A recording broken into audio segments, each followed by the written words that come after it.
Inventor McGregor by Kathleen Pelly, illustrated by Michael Chesworth.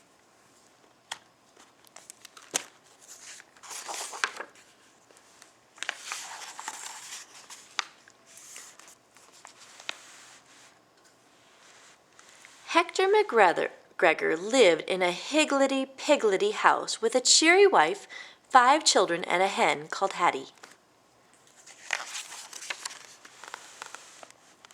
Mender McGregor, everyone called him, because he could mend most anything that needed mending, they said, from fishing rods and fairy wands to top hats and rubber ducks.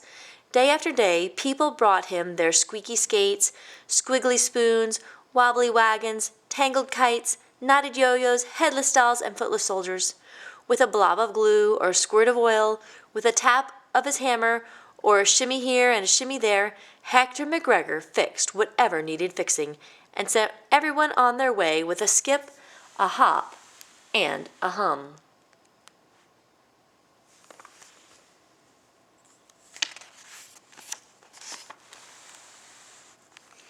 In between his gluing and oiling and hammering, Hector McGregor liked to stroll down the winding lane at the back of his house, where the bluebells grew and the smell of wet heather lingered long and sweet. There he sang a snippet of a song, or twirled a whirl of a fling, or sometimes he pulled out his palette and his easel to paint a picture. Then back to his work he went, with a heart that was both happy and full.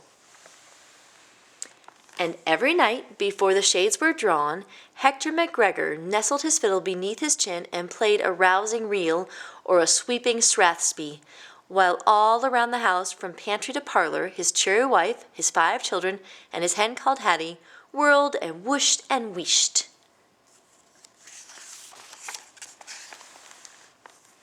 One day, Angus the postman stopped by to have his bag patched. "That wee scoundrel of a Scotty down on Loopy Lane has torn it to tatters again." "Oh, dear me," said Hector McGregor. "We need to stop that scallywag. Leave it to me, I'll think of something." The next day, Hector McGregor handed Angus a shiny new bag, covered with all sorts of buttons, dangling cords, and flapping flaps. "What's this?" "It's a barking bag. Whenever you see that Scotty, just push this button and flip this flap, and it'll set off a barking noise as loud as 100 wolfhounds." With his new bag slung over his shoulder, Angus the postman went on his way, and by the end of the day the whole town had heard the story of how the barking bag had sent the Scotty fleeing with his tail between his legs.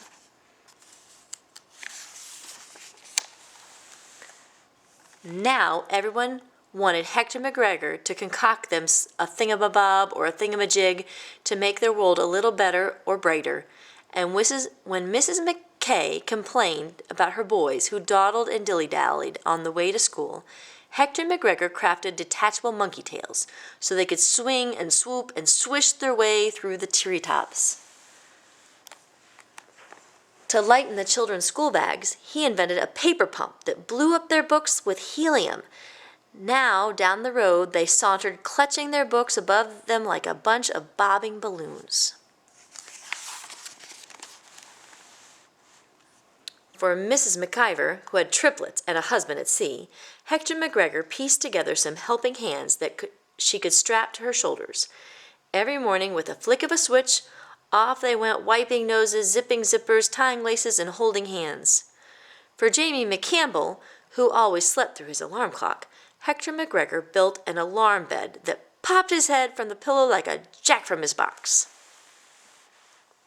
And for wee Willie Beatty, the smallest boy in his class, Hector McGregor cobbled a pair of bouncing boots so that he could see over walls and fences and heads.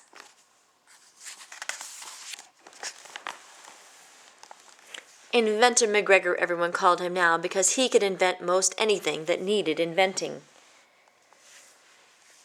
And in between his ideas simmering and sparking, Hector McGregor still liked to stroll down the winding lane at the back of his house, where the bluebells grew and the smell of wet heather lingered long and sweet, and there he sang a snippet of a song, painted a picture, or twirled a whirl of a fling.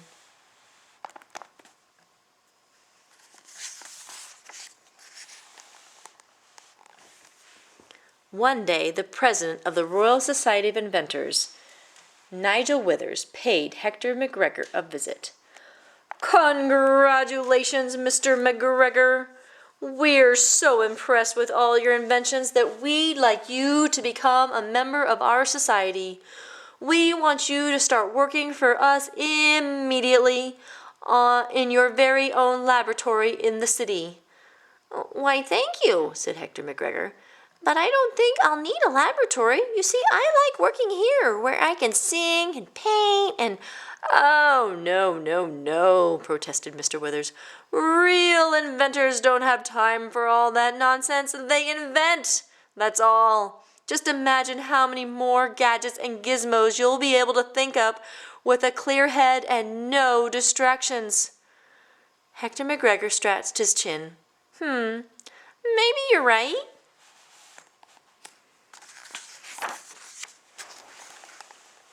And the next week, Hector McGregor set off to work in the city in his very own laboratory.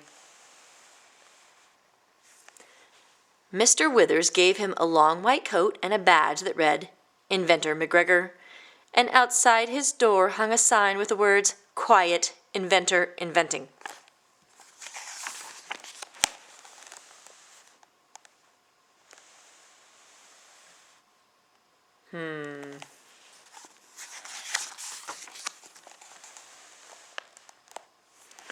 All day, Hector McGregor sat in his drawing board in the laboratory thinking about what to invent. He thought, and he thought, and he thought. So long did he think that by the time he arrived home at night, all his children were sound asleep in bed, and his cheery wife sat dozing by the fire with Hattie the hen in her lap.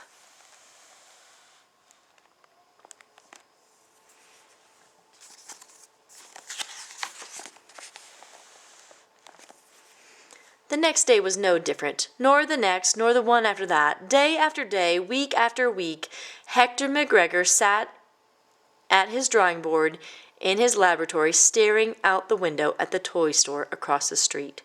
He thought, and he thought, and he thought, but no matter how long or how hard he thought, no ideas came to him. Soon, people stopped calling him Inventor McGregor. When he walked down the street, the people whispered to one another, "Oh, it's sad. A mistake. Not a real inventor." Hector McGregor hung his head in shame.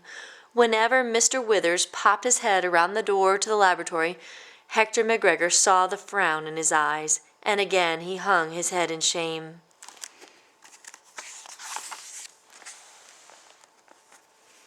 "Maybe I'm not a real inventor after all," he thought one day.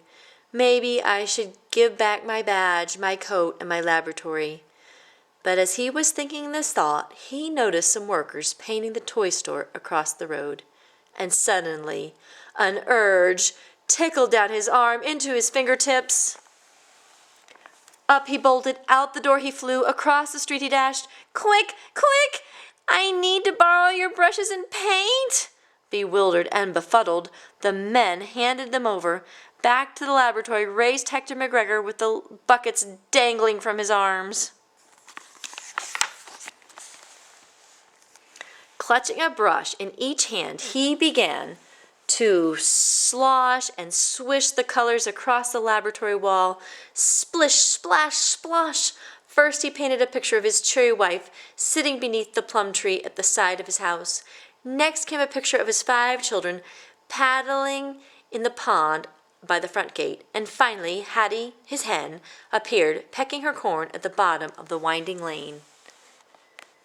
Then Hector McGregor threw down his brushes and beamed at all the faces he loved, splashed across the wall.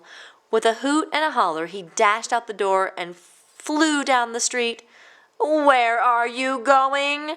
Mr. Withers called after him. "Home, to my happy, happy home!" cried Hector McGregor.